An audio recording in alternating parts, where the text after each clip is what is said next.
แต่มีแต่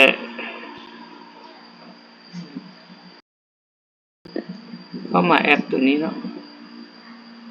ตัวนี้มันค่อยเข้ายูเซอร์ของฮัดป่างเลยเด้อแอปรายงานตัวนี้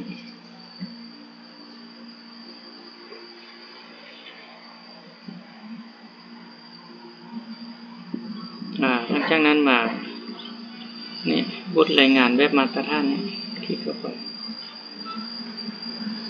แล้วให้จะมาพิมพ์จะ2 คน 5นี้พิมพ์ EIR ตามนี้แล้วมันจะขึ้นมานี่บทรายงานผู้พลาดโอกาสผู้ฮอดกำหนดทำวัคซีนนี่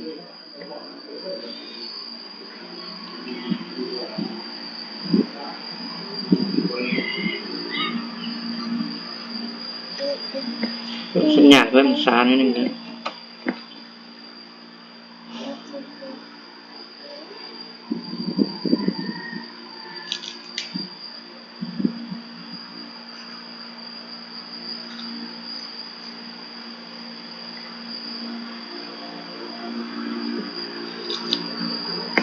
โอเคเอามาแล้วมาเลือกโครงห่างกันต่างๆ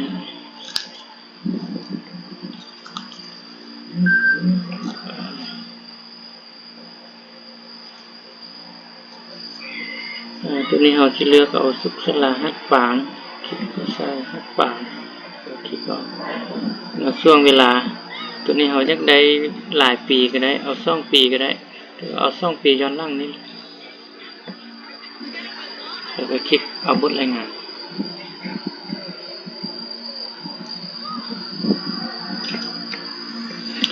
หลังจากนั้นตัวนี้มันจะออกมาหมดทุกวัคซีนเนาะแต่ละอย่างจะออกมานี่ฉะนั้นเรามาเลือกเอาแต่เฉพาะวัคซีนที่เราต้องการก็คือคลิกเข้านี้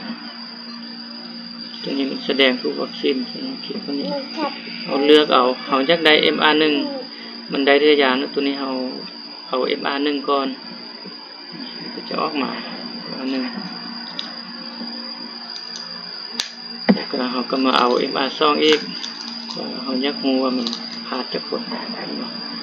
จะออกมาประมาณนี้แล้วจะมีตัว MR แล้ววันนี้ตัวนี้เราอยู่นี่มันเปิดออกมาบ่หมดเนาะฉะนั้นคลิกซะบนอันเล็ก10ตัวนี้นะคลิกซะตัว100เนี่ยจะเพิ่มขึ้นมาอีก